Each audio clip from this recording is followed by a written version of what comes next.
Nous allons terminer notre analyse de la sclérothérapie par le module compression et autres précautions après sclérose. Il va se diviser en deux chapitres importants. Un premier qui va traiter de la compression, ses objectifs et les différents types de compression, et ensuite un chapitre qui parlera des traitements à proposer après la sclérose. La compression a deux objectifs: de diminuer la réaction inflammatoire et la formation de caillots dans la veine et d'accélérer le retour veineux et la circulation dans le système veineux profond. Cela peut être obtenu soit par des bas de contention, soit par des bandes. Les bas de contention, ce sont des bas tricotés, sans couture, qui ont un gradient de pression et qui vont donc soulager la pression veineuse en position debout, la pression orthostatique, et cela grâce à leurs propriétés à la fois élastiques et de résistance. Pour qu'ils soient efficaces, il faut qu'ils aient une pression suffisante qui soit supérieure à la pression veineuse orthostatique et donc d'au moins 20 mm de mercure à la cheville. Cela veut donc dire que tous les bas qui sont vendus dans un supermarché ou des dispositifs médicaux que l'on peut trouver à l'hôpital comme les bas TED ou anti-embol ne sont pas des bas efficaces.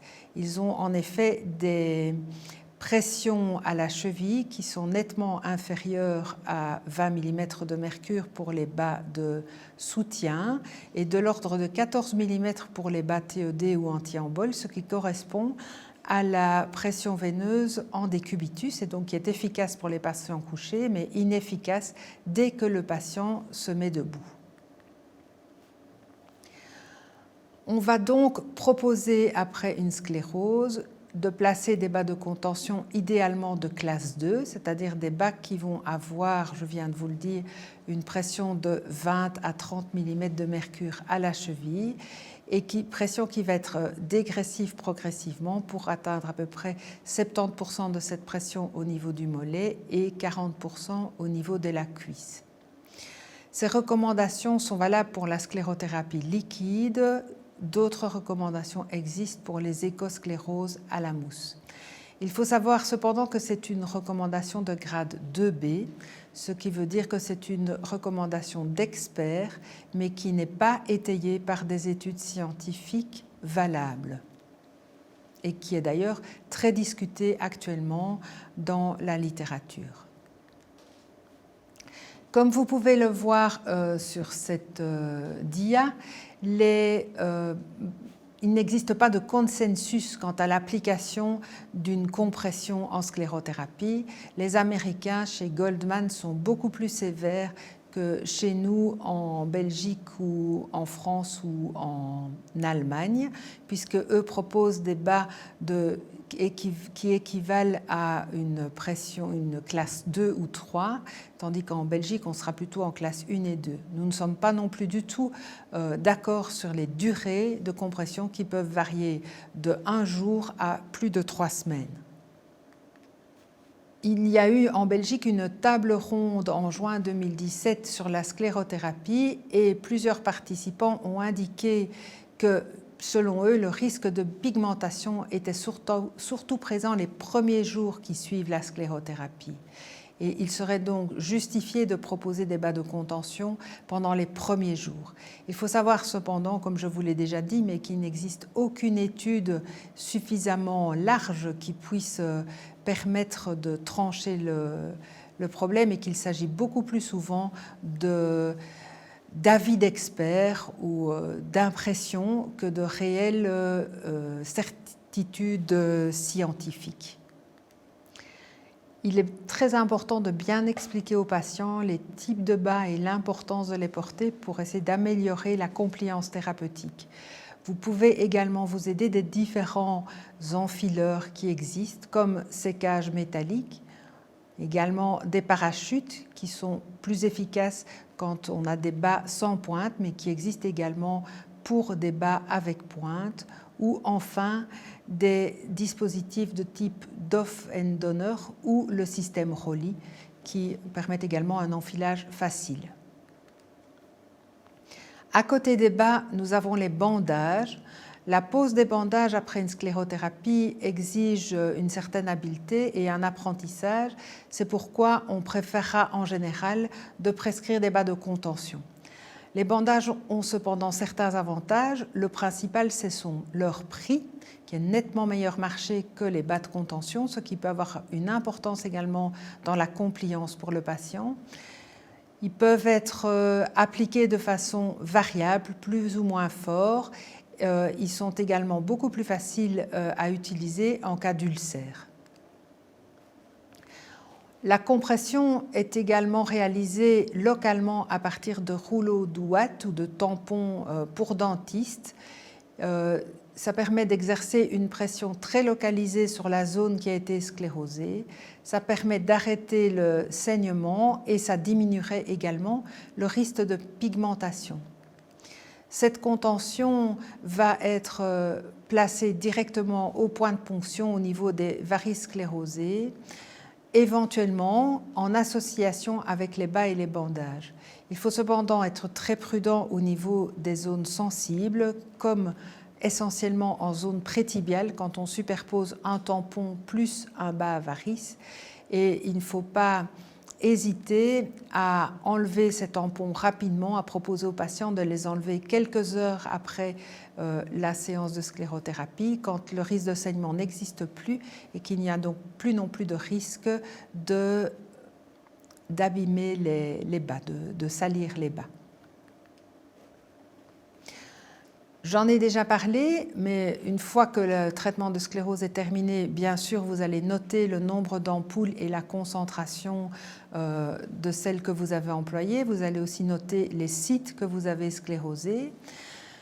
Vous allez placer une contention élastique immédiatement et vous allez inviter le patient à marcher. Marcher d'abord, mobiliser d'abord ses jambes sans appui et puis, une fois qu'il a quitté votre consultation, marcher quelques minutes avant de reprendre sa voiture pour permettre une circulation veineuse profonde optimale, laver éventuellement le peu de produit qui serait passé dans le réseau veineux profond et éviter ainsi le risque thrombogène.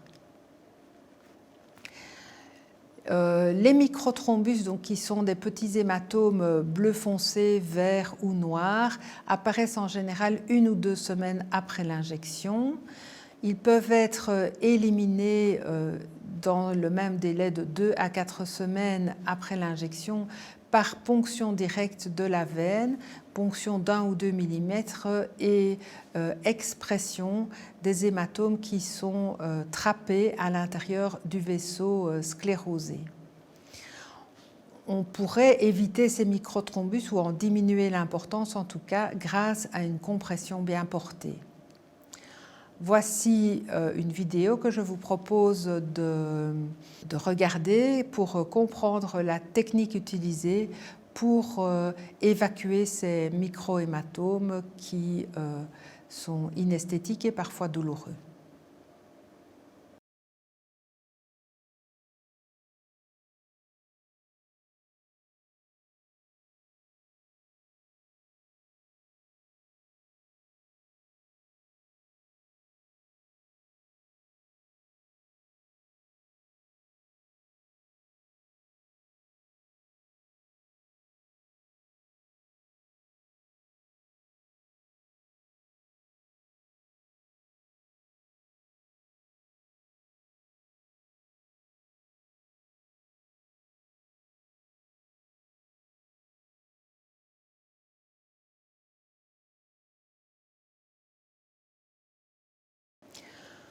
Une fois une varice sclérosée, on va provoquer une réaction inflammatoire secondaire qui va apparaître pratiquement immédiatement et perdurer plusieurs semaines.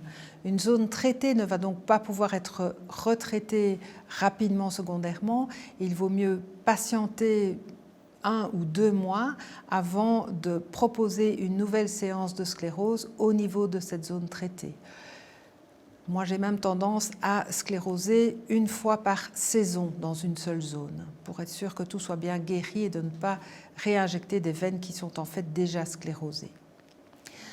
On évite également de scléroser un patient juste avant un long voyage en avion, un voyage de plus de 4 heures, d'autant plus s'il part à la chaleur.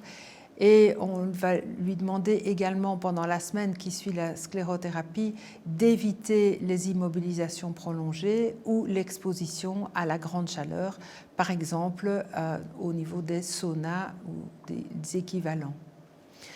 Il faut également, après une sclérose, que le patient ait la possibilité de vous reconsulter en urgence s'il se passait un problème, et donc il est contre-indiqué qu'il disparaisse à l'autre bout du monde le lendemain de votre consultation.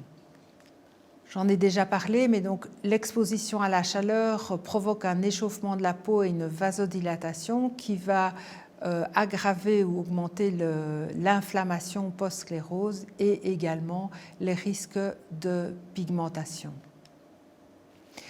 On demandera donc aux patients d'éviter le soleil, l'exposition au soleil et à la chaleur pendant environ 2 ou 3 semaines et également d'éviter l'exposition au soleil de zones hyperpigmentées toute la durée de l'existence de ces pigmentations et donc d'utiliser une crème solaire d'indice suffisant pour éviter un tatouage, une fixation de cette hyperpigmentation.